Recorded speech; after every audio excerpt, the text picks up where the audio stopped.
Hi everyone, welcome to another episode of Ship It and Sip It. I'm here today with a new guest from the United States, Trevor Newberry. He is the Director of Product Delivery at Harmony Venture Labs, who we've been working with over the last year plus, it seems like, on launching new startups. Trevor, how are you doing today? I am doing really well. Thanks for having me. Yeah, so along with your position at Harmony Venture Labs, you're also the co-founder of AppThink, and we'll get into that later on the show. But today we're going to talk about building and launching startups and MVPs quickly, because that's what Yeah, Harmony Venture Labs does. that's what Also, we try to do. yeah, for sure. Also, the local startup community and building that up, which is really interesting, and I'm looking forward to getting into that. And also founder training, which it seems like AppThink is focused on giving founders the skills they need to start their own startups. I'm, Yep. I'm excited for the show. Let's dive in. So Yeah. tell us a little bit about your journey, I guess. Let's start there with your journey to Harmony Venture Labs. And what do you really love about your job there? Sure. So we were just like pre-roll. We're just discussing this, but I have a pretty unconventional background. I worked in hospitality, food and beverage for about a decade. Like we were talking about, I certainly didn't do anything for my resume, but it is an industry that is pretty brutal from a business standpoint. Whether it's employee retention and training, managing highly perishable supplies, sub 10% margins in most cases.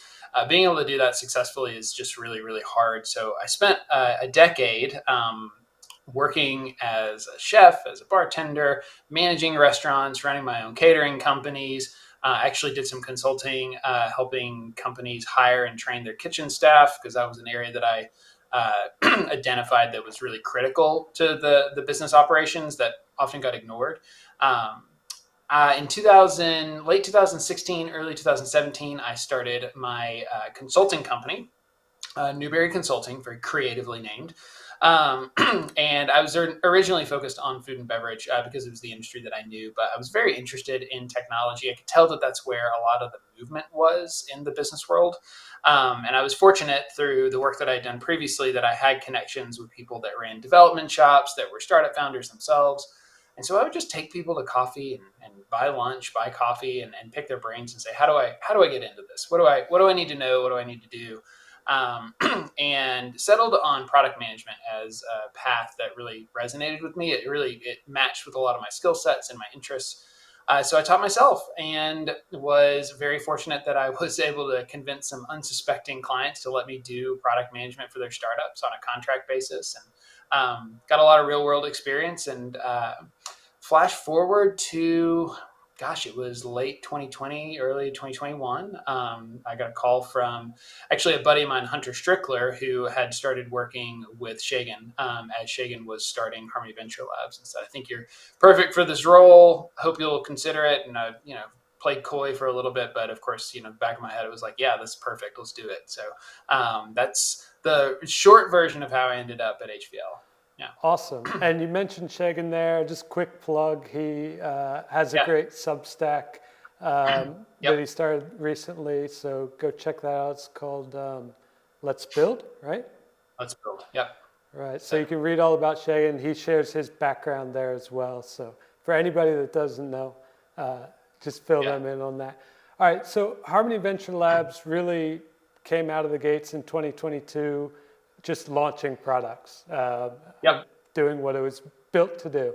So there's Cowello, ListedKit, AppThink as well, and Mhm. maybe I'm missing one or two. Got one more in the hopper right now with Paralect, and then one more that we're just noodling around now. We're doing the earliest discovery on it now. Super. So So it seems like about one per quarter is sort of the cadence.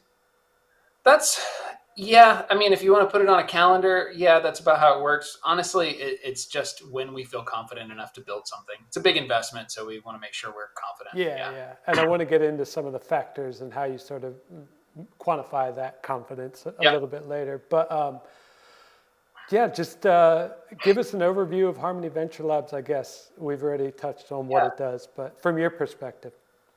Yeah, I think the way you've described it is probably the easiest way to understand it. But Harmony Venture Labs is a venture studio, and a lot of people don't know what that means, especially in the world of startups and technology. But the way I like to describe it is, traditionally you have startups, and then you have funding partners. Most people know the term venture capital, angel investors, blah blah blah. There's about 100 different ways to skin that cat. But they're always doing this weird, awkward sort of like dating dance, right? Where like startups are trying to find funding to expand their runway. People with money are looking for ways to deploy that capital in hopes of a return.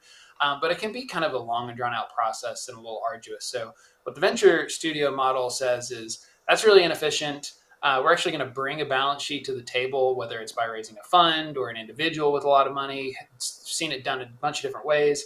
We're going to hire the talent in house. We're going to come up with the ideas. We're going to build the startups, and we're going to launch them ourselves. So we're going to take care of all of that. We'll do the early funding.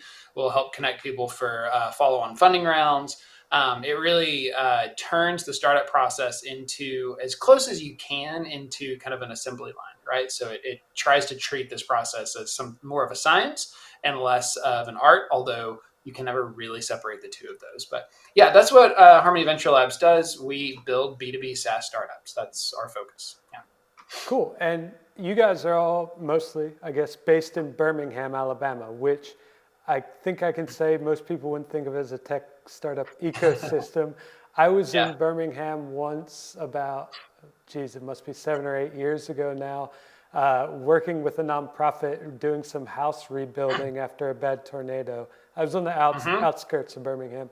Yep. I forget exactly. 2011. Yeah, Yeah. I forget exactly where. But that's my only experience in Birmingham. So tell us about the startup scene there, and I guess the local community that Harmony Venture Labs is trying to build or is building.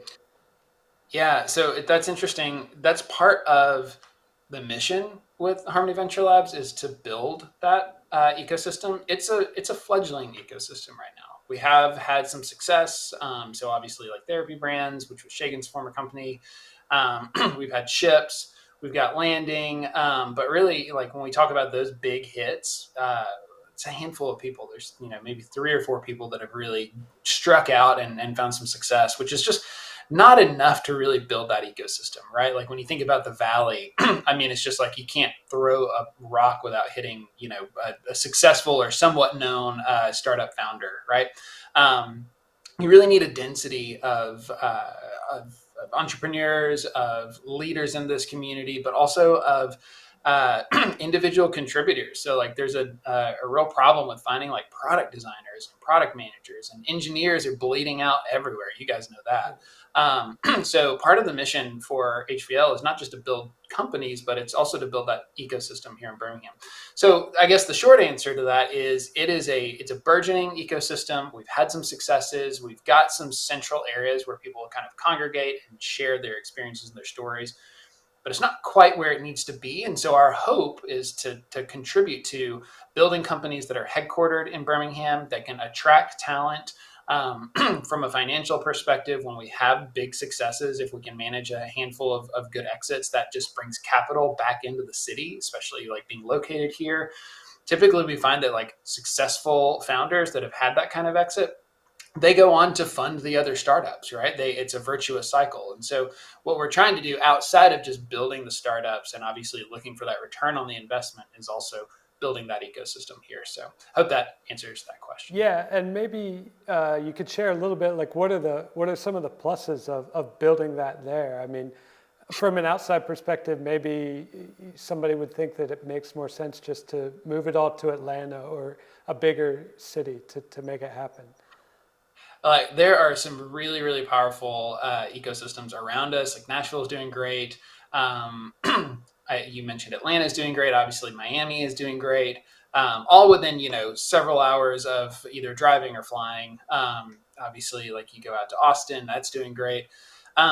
Here's the thing, though, like moving to Birmingham, Alabama's a weird state. So there's a lot of things that on a personal level are wrong with Alabama. But one of the great things about it is that it's a very business friendly state, right? It's a lot easier to start and run a company here. The cost of living is super, super low. So you go to any of the cities that I just mentioned, and you'll double, if not triple, the cost of just like having a home, a roof over your head, and groceries and eating out. Um, it's also, I mentioned the proximity to these other ecosystems, which I think is key. Within 2 or 3 hours, I can get to a startup night in Atlanta. I also have an international airport here, so I don't have to stand in 3 hours of security. If I want to fly to Poland and visit the Paralect crew, I can stand in security for 20 minutes and catch a connecting flight in Atlanta, and like I'm good to go. So there's a lot of really big pluses to like living in Birmingham and in Alabama. And I think when we talk about startups, outside of the technicalities of starting and founding and funding businesses here, it takes a lot of the pressure off of a founder that comes with living in the valley, right? Just the sheer cost, the complexity, the difficulty of like logistics and moving around. So I think people sleep on places like Birmingham, but honestly, it's strategically a great place to be if you want to really reduce the outside expenses and make life a little bit easier on you while you're really doing the extremely hard work of building a startup. Right. Yeah, I totally agree. I've always been a big fan of like medium-sized U.S. cities just for living, because I don't know why I don't like big cities in the U.S. I like European cities that Yeah. can be bigger. It's fine because they're more compact. But then in the Yep. States, I really tend towards the medium-sized ones. So check out Birmingham, everybody, if you haven't yet. Yeah. Birmingham's cool. All right. So before we get too far in, I want to give you the chance to share any opportunities that Harmony Venture Labs has. I know there's the cohort course in AppThink, and also Mhm. I was reading about the Entrepreneur in Residence program. Yeah. Can you share a little bit about those two opportunities? And are you looking mostly for founders? Or are you looking for people across the team? Yeah, that's a complicated question because we have to build our own HVL team, and then we have to build the teams of the companies that we're building. So there's lots of opportunities in that regard. We actually try to keep the HVL team intentionally small, right? Because we want most of our resources to go to the companies. That said, you just mentioned our first three launches this year, and we're finally starting to see some traction with those companies, right? So those companies are now looking for people like designers. They're looking for people like product folks, marketers. Um, Really, there's going to be a lot more opportunities as we build and launch these things. AppThink was interesting as a strategic acquisition. It's the only portfolio company that's not a B2B SaaS product. It's an education product. But it goes hand in hand with the mission of wanting to help build the ecosystem, not just here in Birmingham, but to contribute, more nationwide and even globally. And I know we'll talk a little bit more about AppThink later, but yeah, the next cohort I believe is coming up first of the year, right? So we're taking the rest of this quarter off. We're going to rework some of our content, but we've had two cohorts so far that have gone really, really well. And the foundations course, which is the first course, really walks founders through just the very earliest things that they need to be doing to find an idea, validate an idea, and start testing it in the market. And again, I won't go too far in depth there, but I think the idea of starting a startup, especially in technology, is really intimidating and can be really capital intensive, and not everybody has that kind of money. And what we try to teach people is like you don't have to have $1 million in the bank to build a startup. There are things that you can do that cost very little outside of like your time and energy to help you get started. So that's what we try to teach there. So that's definitely an opportunity as well. Awesome. And just to round out, talking about your experience a little bit more, you've worked both on established products and also started several now from day zero. Yeah. From your product perspective, what are the high level differences and which is more rewarding and interesting for you? Well, for me personally, it's the 0 to 1. I mean, that's what I specialize in. Shagan jokingly calls me a glutton for punishment. It's the hardest. Well, maybe not the hardest. It's really relative to the stage, but there's a lot. Let's put it this way: there's a lot of ambiguity, right? There's a lot of unknowns. I actually describe one easy way I use to describe the 0 to 1 process is like you start with a big pile of unknowns and you're trying to turn those into knowns, right? So lots and lots of unknowns, lots of ambiguity, lots of soul searching, lots of like running into brick walls with ideas, with messaging and positioning, and can't get anybody to try your demo. And oh my gosh, it just goes on and on and on. But what I love about it is that it's an inherently creative process, right? It becomes it's a less heavily metric driven process and more, at least in the earliest stages, it's a more qualitative process where you're really getting to know people, you're getting close to those users and really looking for the problems or the opportunities to solve for them. So I am just, I've always been in love with that whole process. Now, as you scale a company, scale brings its own challenges, right? You need to then really double down on process, right? Because things start to break if you don't have processes in place. But creativity starts to become a little bit less important, and having processes for scaling becomes a little bit more important. Now, you definitely do more experimentation. You're leaning harder on metrics, product analytics to make decisions. So that's not to knock it, and I certainly enjoy that phase of any business life cycle as well. But I just personally really love the 0 to 1 stuff. But it is really, really hard. Yeah. All right. Well, you've outlined a lot of your thoughts and your experiences with the 0 to 1 problem in 2 really good blog posts. One was about cold starts, and the other was about idea validation. So let's go behind the scenes with HVL a little bit. How does it work, I guess, in terms of selecting startup ideas? Is there a backlog of problems that you guys have sort of discussed or brainstormed or brought to the table yourselves that you just sort of prioritize? How does it work? Yeah, well, the first, just like to caveat this, like you have to remember we're a startup still, right? And we're still figuring out our own processes. We have some that we've refined from the very beginning, but we're constantly trying to make those better. But yeah, so we focused a lot in the first year or so, and still are drilling down on this.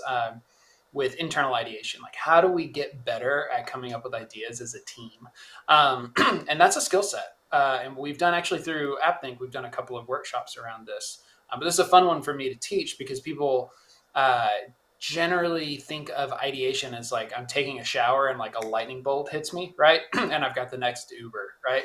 And it doesn't really work that way. The way that it works is a lot less sexy, but a lot more predictable, right? So providing the right target is really, really important. So I work directly with a venture analyst on my team to research potential problem areas. He spends most of his day just researching, looking for areas, looking for trends, looking for problems. He brings them to me. He'll do a write up, and we discuss these things. And I say, go look for more information here. But sometimes we've got one that really is interesting. And then we go through a couple of rituals. We use a couple of different types of rituals for ideation as a team. We do that at the individual level, we do that at the department level, and we also do that at the entire team level. But the key things to remember about coming up with ideas and how we get our backlog going is that you need a lot of ideas because most ideas are very bad. Most ideas at the very beginning are terrible. And I think the faster people come to terms with that, the better. It can be a little bit hard to accept, but what you see though is that when you generate a large volume of ideas, you start to see threads that you can pull on, right? Like, hey, this idea is mostly terrible, but this is an interesting concept, right? And so by the time we end up through a validation process and building any product, it almost invariably looks nothing like the original idea. That's why we call them seed ideas, right? We're just going to use this to grow a product, right? We're going to grow the product idea around this. But it almost invariably changes to an extent that it looks like nothing like the original idea. But what we need is that thread, that little seed of, hey, that's interesting. Let's drill down on that. Let's see what's there. And then we start a process of market research, market sizing, do a lot of qualitative validation in the early days. So discovery interviews, documenting opportunities that exist, building the personas. The personas are a whole other can of worms, and we're actually learning a lot about that right now. Most of our team is new to the B2B space, right? So we're kind of teaching how this, like, it's not just the end user, there's also a buyer, there's usually a champion at the business. We have to consider all of those people. So yeah, we do have a backlog of ideas, but they go through a pretty rigorous process, and we try to index for more ideas as opposed to like the highest quality ideas out of the gate, because we know if we get enough, we're probably going to find some stuff that we can really get excited about there. Right, that makes sense. And I guess as a venture studio, is there a path for potential founders to come to you and say, "Hi guys, I have this burning idea that I want to solve, that I want to build." Is that one route that people can Yeah, take to? it is. Yeah, it is. And actually, that's so for the first year, we really focused on our own ideas, right? Our own ideation process and our own ideas. But one of the constraints that we run into is that we can only be subject matter experts on so many things, right? Our team is like 15, 16 people. And honestly, like when we start talking about like ESG or like patent law, trademark law, and like everyone on the team is like, oh, I don't know. I don't even know where to start there, right? So one thing that we've started to experiment with is actually bringing entrepreneurs in before we actually have a product. So we'll talk a little bit more about the EIR program, but bringing them in and saying, look, we have been watching you. We've seen the decisions that you've made. We really have a lot of confidence in you as an entrepreneur, and we'd love to build something with you. But we want you to help us with this ideation process. You can be the subject matter expert. We'll bring our resources to bear to help with the discovery process. And then hopefully over usually a month to 2 months, hopefully we can find an idea that we all feel like, hey, there's something here and we'd like to take a stab at building this together. And that person actually ends up in the driver's seat of that product if we end up building that. So, yeah. Cool, that makes a lot of sense. Let's dig in a little bit with one of the startups that launched this year. I wanted to talk about Cowello. Mm-hmm. Can you just give us like the 3-minute summary of what Cohort is? Yep. So, oh gosh, Coelho is number one, right? We made all of our mistakes with Coelho. We're continuing to make mistakes, but they're fewer and finer mistakes now. Um, Coelho was definitely a labor of love, and big shout out to Paralect for putting up with us as we were figuring out our own processes going through that. But Coelho started from a trend that we saw in the market towards shared health and wellness spaces, actually. So the idea was that if you are a massage therapist or a chiropractor, you may not have the client base to start just building your own or buy your own building, right? But you may want to buy a building and say, I'm going to occupy an office over here, but I have a couple of chiropractor buddies and I'm going to rent the rest of the space to them. And we can basically create a co-working space for the health and wellness industry. We got into that and found it wasn't quite the size of the market that we were hoping that it would be. But through the discovery, through the qualitative process and doing our own research, we found that honestly, there's a lot of opportunities in the co-working space in general. And that's really what we've pivoted that over to is serving the larger co-working space. The tools that are used to run those businesses are pretty complex because you have not just your typical line of business software like you would, I don't know, like your project management software, right? What you have is like the owner of the space needs a way to manage their members and their space and all of the accumulated things that they sell and rent and book. But then there's also a member, and the member of that space has to interact with that space as well. So there's a need for tools that do that really, really well. And most of them on the market that we found don't do it very well. Now, I'm sure like the larger companies like WeWork, they build their own, they roll their own. They've got enough money, they've got enough resources to roll their own. But a lot of these like mom and pop startups where they buy a defunct office building or a floor of an office building and say, I'm going to break this into offices. I need a place to work, but I want to rent this to other people. There's really not a lot of great options out there. So most of the work that we've done on Coelho has been moving that in the direction of serving these startup to mid-sized co-working spaces. Yeah. Okay, yeah, that makes sense. But I was a little bit surprised, sort of watching from the outside when the pivot towards co-working happened, because it was basically right after WeWork imploded, right? Yeah. I was like, what are these guys doing? They're going into this space too. Yeah. Was there any apprehension about that, or you guys just figured out that there was a smaller sort of what you mentioned, a smaller niche Yeah. that was overlooked? Man, we could do a whole podcast on this. But the WeWork thing was not a problem with co-working. It was a business management problem. It was just gross and gnarly, and we can get way into that. But the trend towards co-working, that we didn't see any problems with that. We saw that in our own city. We saw that in cities around us. That wasn't slowing down. There was a a company that pumped really too hard and really got out of shape as a business, and that's really what happened with that. So yeah, I mean, it's something we wanted to keep an eye on, but none of us really had any hesitation or reservation about whether or not co-working was going to continue to be a thing. It's pretty clear that basically the move to smaller footprints. Like there's a couple of things that you can control as a business, right? And that's at least from an expense perspective, and that's like your people cost, your headcount, and your space, right? Those are the two things that you have a lot of control over, and otherwise, like most of it's market driven after that, right? You have varying levels of control, but you have absolute control over how much space you buy or rent and how many people you hire and have to pay. And the trend that we saw and was pretty clear was that like there's people that want to run their own business and they may have 2 or 3 employees and they don't need 5,000 square feet. They don't need 10,000 square feet. They need a small office or even just a hot desk situation where they can pay a couple $100 a month and then go in and sit at a desk and get their work done. So we didn't see any problems with that happening. Of course, COVID was, its own thing. But even, post COVID or nearly post COVID, we're seeing a lot of that just roaring back. Yeah. Right. I mean, I imagine the demand, and I feel the same way, to just like go work somewhere other than your own house is pretty high. Yeah. Mm-hmm. All right. So if, as you said, you made a lot of the mistakes on the first one, let's move on to one that got launched much faster, I think.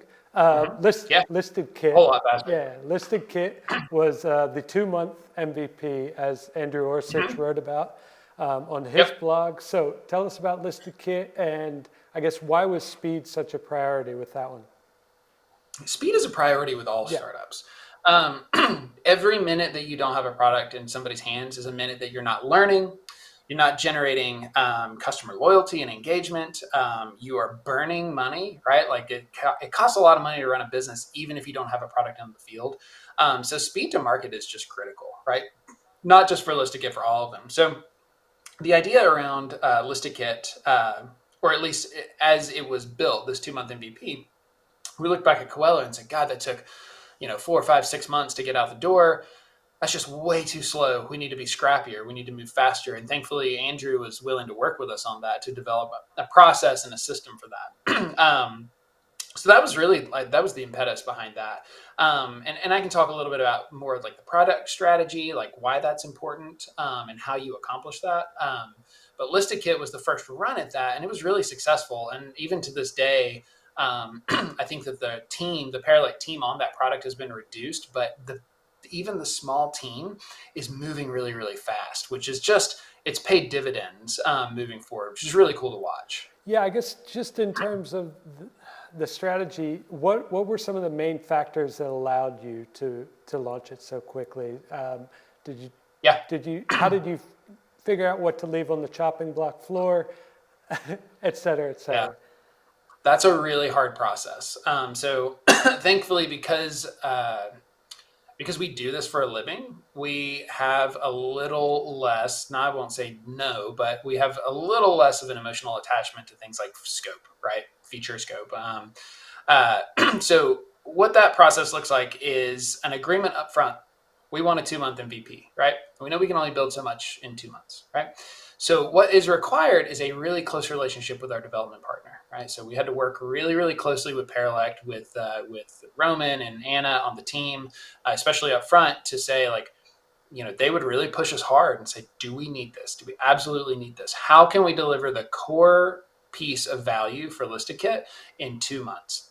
And that's kind of an uncomfortable process. There's a lot of negotiation, but you have to enter into that with the mental model of, I need to get this into the market as fast as possible.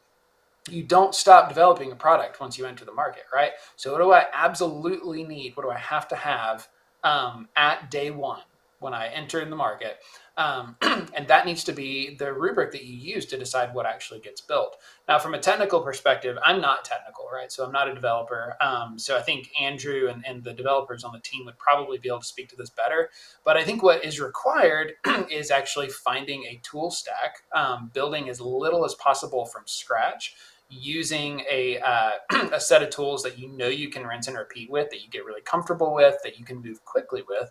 And that allows you to get a lot of this stuff, a lot of the development, just the nuts and bolts of development done really, really quickly. And right now, so we've got another project actually being built with Paralect right now, and we're seeing the dividends of that. I mean, it's just like it's moving really, really well. So yeah, I hope that helps answer the question. But really, there's no like secret sauce. It's being willing to remove items from the scope and to not be emotionally attached to the items that are in the scope, and to keep the frame of reference of, I need the minimum viable product, right? I need the smallest unit of value the absolute smallest unit of value that I can deliver to customers out of the gate. And I can build on top of that, but everything else is in service of that MVP. Sure, yeah, and it makes sense. And Andrew's written about this quite a bit, but it does seem like the team with the SHIP toolkit that we use for building products that's expanding. It's been expanding over this year as well, but they keep refining it, and they seem to be getting faster and faster with this process. So good. I guess with both ListedKit and Cowello and even Theranos before that, the target market seems to be small to medium-sized businesses. Is this a niche that you guys saw was just underserved? Is there a reason that you don't build for enterprise or build mainly for startups? So I'm a big fan of moving up market, right? So the goal for a startup is to find early traction. And finding early traction with enterprise is pretty hard. It's not impossible. I mean, people have done it, but it's pretty hard. Chances are there are customers a little further down market that are a little easier to sell into. That also lends itself towards some of the trends in product development around like product-led growth, right?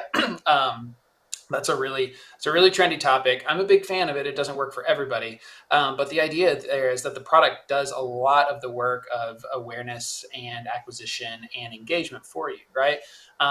In order for that to work really well, you need some level of autonomy on the user's behalf to be able to get into the product and just start messing around with it, right? And again, the product is doing a lot of that lifting for you. So that's going to be a lot harder in an enterprise situation, right? So the broader arc of this is we start with something that hopefully can be a product-led piece of software that we get an end user into, that we get a really good experience with. We might do some sales assist as well, especially in the business space.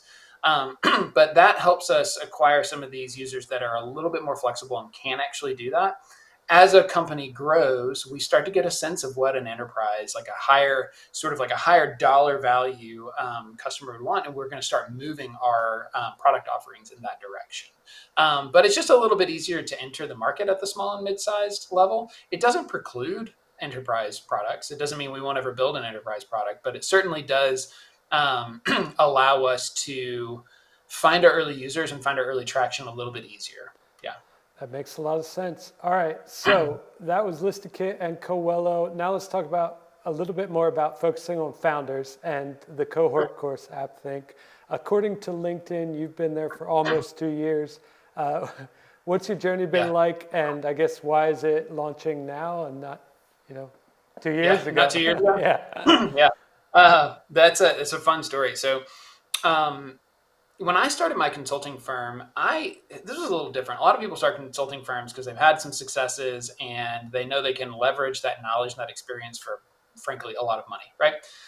For me, it was learning. I started consulting because I knew I wasn't going to go back to school. I knew that I had a deficit of learning and understanding. So I charged much lower prices than a lot of consultants. And my goal was just to learn as much as possible about the craft that I was trying to get good at. Made it easier to sell into clients. That was my strategy. It was a short-term strategy though, right? So that's something that it wasn't going to last for the long run. And one of the things that I started to realize is that as a product manager, right, as someone who worked in product, it was really not a great situation to be someone's contract product manager because that person on the team has so much just institutional knowledge about the product and about the customer, about what the voice of the user is a phrase that you hear a lot. And then when those engagements would roll off, I would go and find another client, or hopefully if I did my job right, I had somebody already in the hopper. But that oftentimes went with me, especially if that client was not willing to do the work alongside me, which happened a lot of times. And so you ended up in a situation where I would leave a project and someone would be like, I don't know what to do. Help, help, help. Right. Which was, a hard learning experience for me. So I decided just really, really, at a high level, I was like, it's a lot easier, or would be a lot easier if I could teach these people how to do this, right? I could teach founders how to do this work so they could do it themselves, maintain all of that learning and experience throughout the process, and get their product off the ground. So that was the genesis of the idea for AppThink. I have a very good friend here in Birmingham. He's actually literally my backyard neighbor. I can throw a rock into his backyard. And he has been working in product for years and years. So both a good friend and now a colleague. I brought him into it and said, hey, I'm tired of working by myself. Do you want to build this with me? He's had a different experience. I was working in 0 to 1. He had actually done some scaling work and actually followed a company all the way through an acquisition and is now working with another startup. So we brought different levels of experience and perspective to the table, and we put together the idea for Foundations, which is the first course that we put together for AppThink. Yes, it's cohort based because I think that people learning together and being able to have conversations about the struggles that they're having either with what they're learning or with their own startups is really, really critical. We did that through most of the pandemic, right? Nights and weekends kind of work, typical startup thing. And then Dave got a big promotion and I got the job at Harmony Venture Labs, both of which took all of the oxygen out of the room, right? Said, good luck working on your startup when you're at 60, 70 hours a week doing whatever, right? So we thought we might actually table it, to be honest with you. But thankfully, Hunter was just really impressed with the work that we had done. And he brought the idea to Shagan and said, look, we want to engage our community. We want to provide a resource for people to help learn entrepreneurship and learn these early steps. It would be a strategically wise acquisition to bring this into the family. That way we can resource it. We can bring other people in to work on it and actually give it a chance at surviving and making the impact that it was hoping to make. So we got really, really lucky there. Shagan was on board. We did that acquisition. It's part of the HVL family now.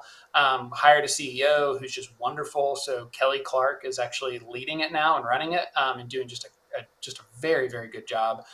Dave and I serve as co-founders, advisors. I basically, when she says jump, I ask how high, whatever she needs from me, I do it. So oftentimes I'll be the face of things. So we'll hop on these kinds of calls and talk about AppThink and lead the workshops and the cohorts and things like that. So yeah, it's been a really fun process, but that's why it took 2 years. It was nights and weekends. And then we were both so busy that it was like impossible. Yeah. Yeah, but it sounds like a really, I guess, great way to validate the demand, and then also a great way to bring it into HVL. Eventually. Yeah, it was a really good place for it to land. We were really fortunate. Yeah. All right. You already talked about cohort courses, so I guess who's a good fit for the course? What positions, I guess, do most of your students come from? So most of the students are folks with ideas and they don't know what to do with them, right? So the focus is on first-time and non-technical founders. So that's sort of the framework, right? The filter. I think it's valuable for anybody. If you've been a startup founder that didn't go well and you're asking yourself, why didn't it go well? Chances are what we teach in Foundations will highlight some of the things that you maybe can consider trying next time. But especially for people that can't write code, right? They can't build their own product. They've never done it before. So they're really jumping into just totally unknown territory. Those are the folks that we really wanted to help with this. Now, as we build, part of the larger vision is to become the sort of the resource, like the mecca, if you will, for first-time and non-technical founders. So we see it expanding into talking about things like marketing for 0 to 1 startups, how to work with development partners, how to find a development partner, talking about things like product management in depth. I mean, really, there's just so much content that's relevant to all startups, but really for these folks that don't have the skill sets, that have never done it before, they really need a single place that's not scattered books, Udemy courses, YouTube, random podcasts. Like, we want to create a space that is like a single location that people can go and get that learning. Yeah. Awesome. Well, I look forward to you guys continuing to do that and building that space out. I guess is it mostly online and remote, or are you guys sort of trying to run any cohorts locally? How does that look? Yeah. Birmingham, for a company like AppThink, like Birmingham is bread and butter right now, but it's not going to be enough to scale Yeah, it, right? It's a little bit different. Like the goal for something like AppThink is not necessarily to like scale it and have a huge exit, right? It's more, it helps us at HVL implement our mission, right? We want it to be a successful business, but as it's not a software product, its scalability is just, it's a different can of yeah, worms, right? Um, but to date, what we have done is online Zoom, like live Zoom lectures, right? So we go through and walk through case studies and do exercises with everybody, and then we have on-demand content that we deliver via one of our partners. And that's something that basically the cadence looks like this: you sign up for Foundations. You get an intro, and then just a tranche of content is released leading up to the first live session, right? And we dive deeper into the subject matter that you consumed asynchronously, right? In those live sessions, we do that 5 different times over 2 weeks. So we do 5 different live sessions over 2 weeks, and that covers everything from finding the idea to validating the idea and into some low or no code MVP ideas. So like ways to test that idea in the market that don't require you to pay a developer, because most of those folks don't have the resources to put 50, 70, 100K into building a software product. We need to do something lower, lower fidelity, quicker and easier to get into the market. So yeah. awesome. That makes a lot of sense, and sounds like it's going well so far. So you mentioned working with or finding a development team as a founder. And Yeah. since you guys and you yourself have been through the MVP process several times with Paralect here, what advice are you giving to those founders about sort of working with a remote team, Yeah. or even working with Paralect, for example? Yeah. So how do you make it work? Yeah. So it's hard, especially for first time and non-technical founders, because development engineers are a special breed, right? We all know that. They're deeply technical. They're deeply analytical. They're tied. A lot of their motivation is tied to progress and seeing success with what they're building. We don't want people to just like write lines of code arbitrarily.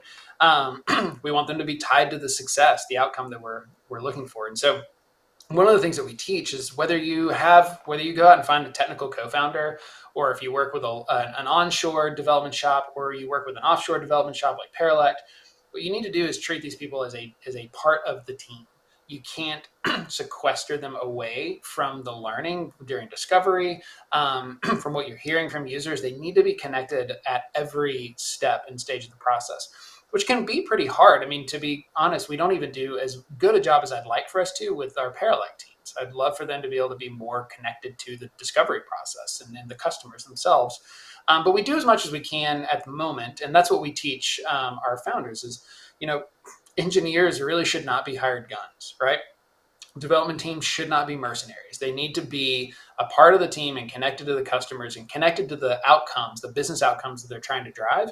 And that's how, some of the most interesting and innovative ideas for product, just like solution ideas, come from engineers being in the room and saying, hey, this is what I heard from customer X. And from my perspective as an engineer, as a technical person, this is something we could do, right? As someone who is non-technical, I oftentimes don't even have those ideas on my radar, right? So it's just really, really valuable to have them in the room and connected to as much of the discovery process as possible. When there's an 8-hour time difference, it's hard, right? It's hard to coordinate those things, but we try to do things like build interview snapshots and things called opportunity solution trees, assets that we can share with the team that they can consume asynchronously, and even if they're not in the room for an interview per se. But yeah, I hope that answers that question. I think the key is to make sure they're connected to that discovery process as much as possible. Otherwise, you really you lose a lot of motivation and you don't get as good a quality work out of anybody that way. Right, yeah, and we're constantly working on improving the service that we offer around discovery and design, and not just being hired guns and engineers. Yeah. I guess Andrew wrote a little bit from the engineering perspective about how to be more efficient, and he focused on doing sort of recorded demos and things like that very frequently, so that Mhm. from the engineer to the product side, there was a lot of sharing of information. Yeah. All right. So, do you guys have any advice for our side then? Is there a way that we can make this MVP discovery and design and launch process better? It's look, it's hard to work with distributed teams. We still haven't, no one's really figured out, no one has the secret sauce for distributed teams. So I think having a good faith partner is always a huge advantage, because it basically says like, look, we know this is going to be bumpy, and as long as you're willing to work with us, we're willing to work with you. There are always bumps along the way, but I think, the efforts to include a more holistic development and delivery process is huge. Especially for somebody like the founders that we work with at AppThink. When they get to the point where they're ready to build, like actually with code and MVP, having somebody like I will never forget the process of working with. Uh, Actually, I'll tell you a personal story. Um, which I'll just go ahead and just admit that I was wrong, right? Andrew will love this. I fought for the longest time. I fought having a business analyst on our team, right? Because it just was not clear, like the value that it would provide. And of course, we're paying hourly, and we got to be careful with the runway that we've got. And with ListedKit, we got Anna Brodovich on the team. We said, okay, let's give this a run. But I was skeptical. It was huge. I mean, it really changed the velocity of that project, because you had somebody on the Paralect side that was willing to take and able to take the requirements that we were proposing and not just say yes or no, but to break them down, explain them, get a deep understanding of them, research them, and then be that liaison between our team and the Paralect engineers, right? And that really, it made that process so much faster and so much smoother. So much so that I know that, like, when we started the project that we're working on now, I was told by our EIR, our CEO of ListedKit, you can't have Anna. If we leave Anna on everything, you can't have her, right? I was like, okay, cool. We can, we'll deal with that. But I think, yeah, I think that the process is really improving, and it's been a pleasure. It hasn't always been. It honestly, like, there have been tense moments, but that's also good. I think that when we don't air concerns or even grievances when something's like really bothering somebody, I don't think anybody's served well by that. So being honest and being forthright, forthcoming, and but also in good faith, being willing to work through those things, I think is huge. And I think Paralect does a good job of that. Awesome. Well, yeah, Andrew will love that story, and hopefully everybody else will as well. Thanks for sharing that. I had one other thing I wanted to ask you about. The new product that's coming out. Is there any teasers that you want to share, willing to share, can share? I'm not the CEO of that project. I don't want to divulge things that they would not want me to divulge. But I'll tell you this. It's really. It's actually, we've already got a LinkedIn page and everything set up. So it's called Extelli. And it is in the process documentation and knowledge management space, right? So the big idea that kind of kicked this off is that as we move to a more distributed form of work, it's process documentation has always been a problem, and knowledge management has always been a problem, but it becomes even harder when you can't be in the room with someone. When I'm in the HVL office, so-and-so can walk over to me and say, hey, can you remind me of this? And it's like pretty quick, easy for me to just like walk them through it, pull it up on my computer, and just handle that right then and there. That's a lot harder when you're distributed, right? You got to arrange a Zoom call, you hop on a Slack huddle or something like that. And we all know that's exhausting for people. No one really loves that.